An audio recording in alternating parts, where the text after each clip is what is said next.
Hello दोस्तों, स्वागत है आपका हमारी इस नई वीडियो में। आप देख रहे हैं आपका अपना यूट्यूब चैनल अप्रेंटिसशिप गाइड, जिसमें है ऑल अबाउट अप्रेंटिसशिप ट्रेनिंग।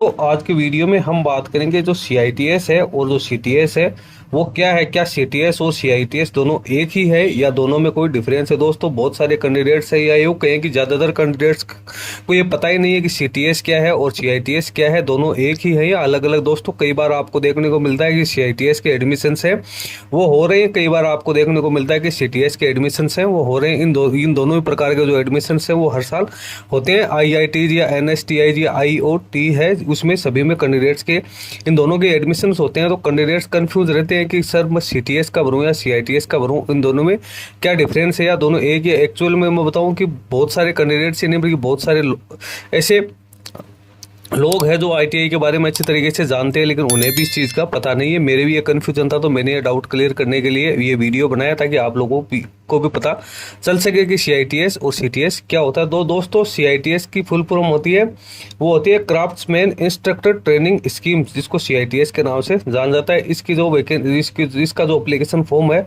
वो हर साल है, वो जून और जुलाई में निकलता है। उसके लिए कैंडिडेट की जो मिनिमम एज है वो 18 वर्ष रखी जाती है। लेकिन CITS उन कैंडिडेट्स के लिए होता है जिन कैंडिडेट्स के पास में ITI डिग्री या डिप्लोमा की क्वालिफिकेशन है, वो CITS में एडमिशन ले सकते हैं। CITS है वो 1 साल का होता है और CITS का कोर्स करने के बाद कैंडिडेट को एक प्रमाण पत्र दिया जाता है, जिसके बाद में कैंडिडेट किसी भी प्राइवेट या फिर सरकारी ITI में टीचर का काम कर सकता है, यानी एज ए शिक्षक वो पढ़ा सकता है। और जितने भी सरकारी वैकेंसी निकलती है जूनियर इंस्ट्रक्टर या ITI इंस्ट्रक्टर की, तो उसमें वो एप्लीकेशन फॉर्म वो सबमिट कर सकता है। तो दोस्तों, CITS का मतलब तो ये हो गया कि इसके लिए कैंडिडेट्स के पास में है ITI डिग्री डिप्लोमा की क्वालिफिकेशन होनी जरूरी है, वहीं कैंडिडेट CITS के लिए एप्लीकेशन फॉर्म भर सकता है। जिस प्रकार से कैंडिडेट को पढ़ाने के लिए BEd किए हुए टीचर्स होते हैं स्कूल्स में 5वीं से 12वीं तक, आप देखते हो कि first grade, second grade, third grade teacher बनने के लिए कैंडिडेट के पास में है वो BEd की क्वालिफिकेशन होनी जरूरी। उसी प्रकार से ITI में टीचर बनने के लिए कैंडिडेट्स के पास में CITS की क्वालिफिकेशन होनी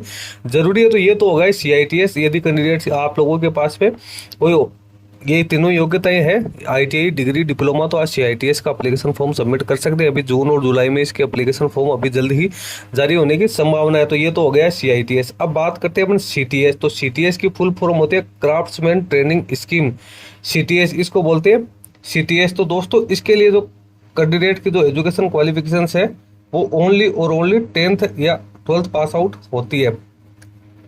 यानी जिन कैंडिडेट के पास में 10th या 12th पास आउट की क्वालिफिकेशन है वो कैंडिडेट इसमें एप्लीकेशन फॉर्म सबमिट कर सकता है। कई कैंडिडेट्स हैं जिनके जो कि 8वीं पास होने के बाद भी इसकी जो कोर्स है वो कर सकते हैं। तो दोस्तों, मैंने ये बता दिया। इसमें क्या होता है कि कैंडिडेट्स के लिए सिटी, जिस प्रकार से एक कैंडिडेट है वो ITI करने के लिए एडमिशन लेता है, उसी प्रकार से इसमें भी जो CTS है उसके एप्लीकेशन फॉर्म है हर महीने यहाँ पे निकलते, हर साल यहाँ पे इसके एप्लीकेशन फॉर्म निकलते हैं, जिसमें कैंडिडेट है वो फॉर्म भरना होता है। लेकिन इसके लिए एजुकेशन क्वालिफिकेशन है वो 8वीं 10वीं या 12वीं पास होना जरूरी है। इसमें किसी प्रकार की ITI डिग्री डिप्लोमा की क्वालिफिकेशन होनी जरूरी नहीं है। इसमें candidate as a student candidate का इसमें एडमिशन होता है। लेकिन CTS के थ्रू कैंडिडेट जब एप्लीकेशन फॉर्म भरता है तो उसके बाद में उसकी एंट्रेंस एग्जाम होती है। एंट्रेंस एग्जाम होने के बाद कैंडिडेट की काउंसलिंग होती है, उसमें सिलेक्शन होने के बाद कैंडिडेट को जो ITI है वो अलॉट की जाती है, जिसमें कैंडिडेट को कुछ फीस पेड करनी पड़ती है। इसमें क्वेश्चन मनी वगैरह है कैंडिडेट को पेड करनी पड़ती है। उसके बाद कैंडिडेट को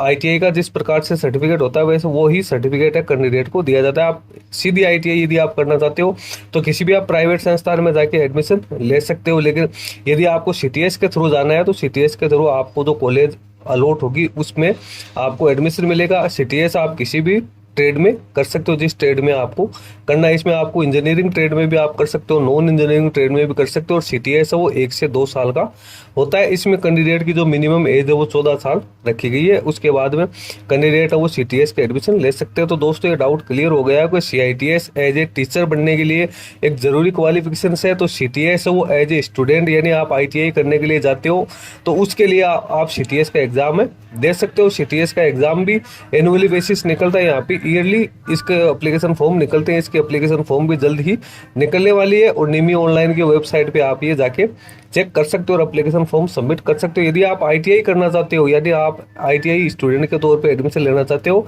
और वो भी सरकार द्वारा आवंटित कॉलेज में या IITI में तो आपको CTS का एप्लीकेशन फॉर्म भरना है। और यदि आप टीचर बनने के लिए, ITI इंस्ट्रक्टर बनने के लिए यदि आपको किसी योग्यता की आवश्यकता है तो उसके लिए आपको CITS करना जरूरी है। आई होप आप दोनों कि जो ये फुल फॉर्म के साथ साथ जो इनमें मेजर डिफरेंसेस है वो आपको समझ में आ गए होंगे। आगे से आपके डाउट क्लियर हो जाना चाहिए कि आप CITS के लिए एलिजिबल हो या CTS के लिए एलिजिबल हो। दोस्तों इस वीडियो में इतना ही। वीडियो अच्छा लगे लाइक शेयर करना, कोई क्वेरी हो कमेंट करके बताना। धन्यवाद।